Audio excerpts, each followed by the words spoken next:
Welcome for another ride on Taxi Jabula, a show where ideas and conversations always come together to touch a lot of hearts. Much love to everyone for the continued support, and special shout out to the City of St. John's and Arts NL. Your grants continue making it possible to keep doing this show. I'm your host, Mr. T, and today we'll be talking about sensual bachata with our Tania. She is renowned in the dancing community, and the award-winning school Dance ConneXion always leaves a lasting impression on audiences during their workshops and performances. How did this dream start for Like you? when I was 6 years old, I started with ballet, introduced to Latin dancing because I started, and I realized that salsa comes to me quite easy because of all the spins. Because ballerinas are really good in turning and spinning. How did you find the switch from a ballet background to the Latin dance? My upper body was very stiff, so I have to learn to relax it, and I have to do so many drills to work on my body movement. It took a long time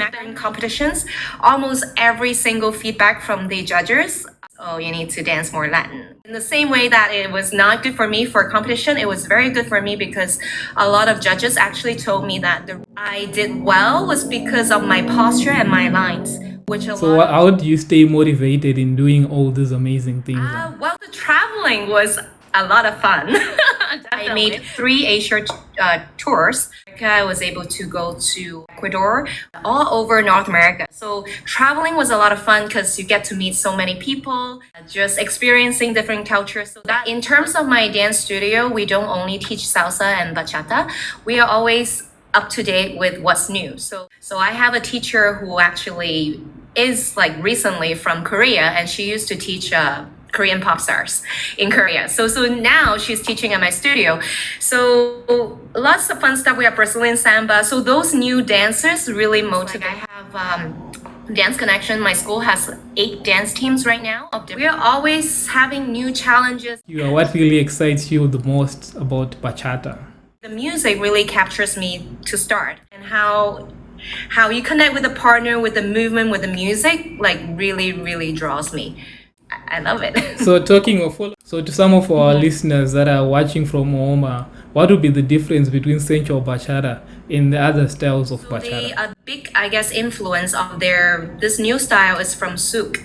And souk is a style where there's a lot of body movement and a lot of lead and following. So the aspect of lead and following and just lots of body movement versus a lot of footwork. That's, I guess, that distinguish sensual bachata and the other styles. Because music are usually much slower to allow you to go through that body movement very slowly and intricately. And it's usually sensual, very romantic, very nice, like slow songs. So yeah, definitely love that. No, it's in between the sensual and the sexual bachata.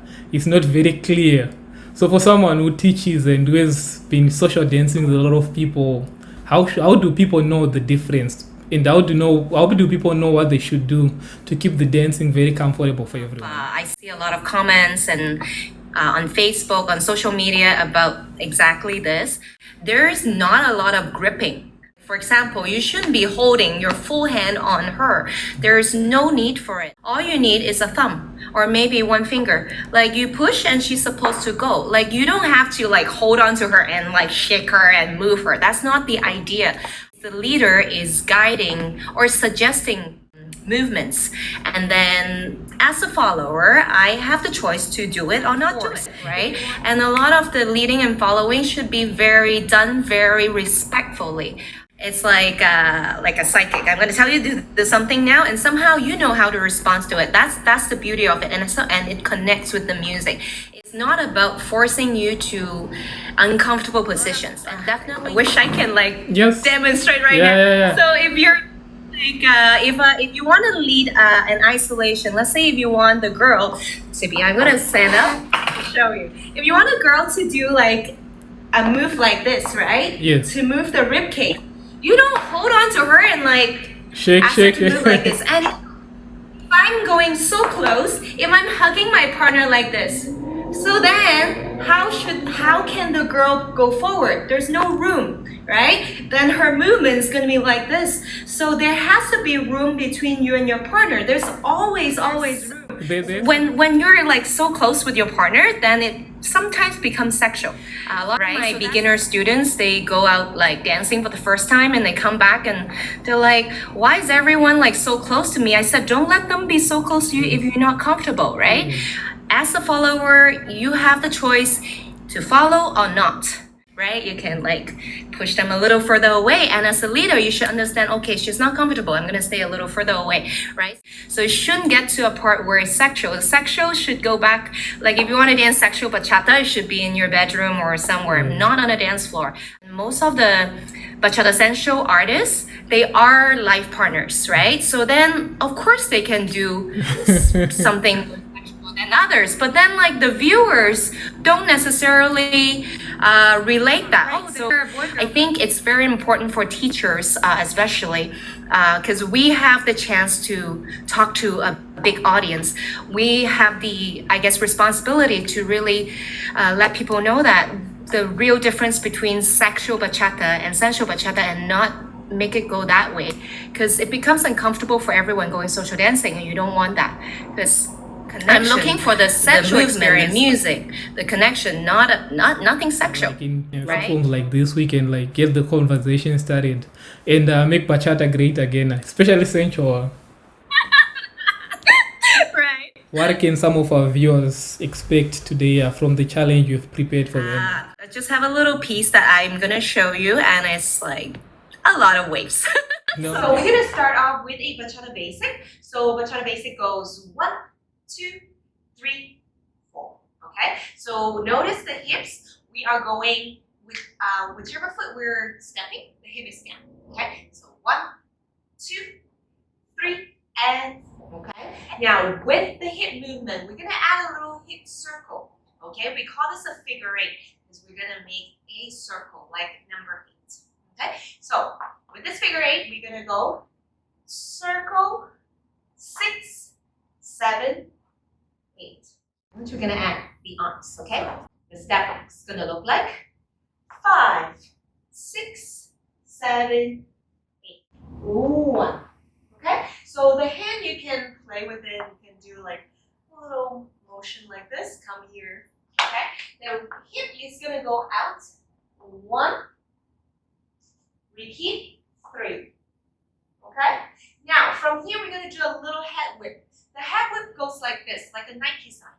Tick, like a tick, a check mark, okay? So remember, at the end, there's a little flick at the end so that your hair goes behind. Otherwise, you're gonna end up looking like this, okay? So the head is gonna go from right to left. So we're gonna go 1, 3, 5, yeah? 5, you're here. 6, you're here. So I just finished my head whip. Looking crazy with my hair. My chest at this point is forward, right? So we're gonna finish it with a body wave. Now a body wave is a wave, but we're gonna move our body part one at a time. So imagine this imaginary wall here. I'm going to get my chest forward, my rib cage, my stomach, my hips, my thighs, your knees. Yeah. Now to finish on 7, 8, we're gonna do a reverse body wave.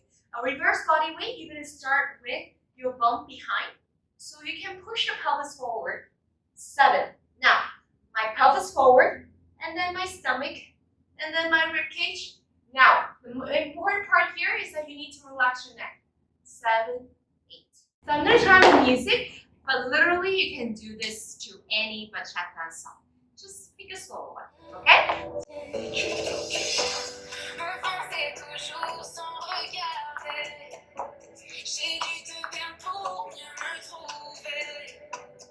Grateful we have people like you who are keeping the fire.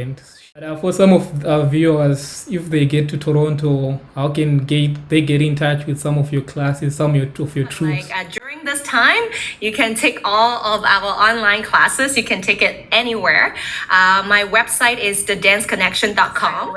We talk so much about connection because that's what I really like about dancing, is the connection, people to people connection. So find me on Facebook, Tania Wong. I'll tell you all the wonderful places to go.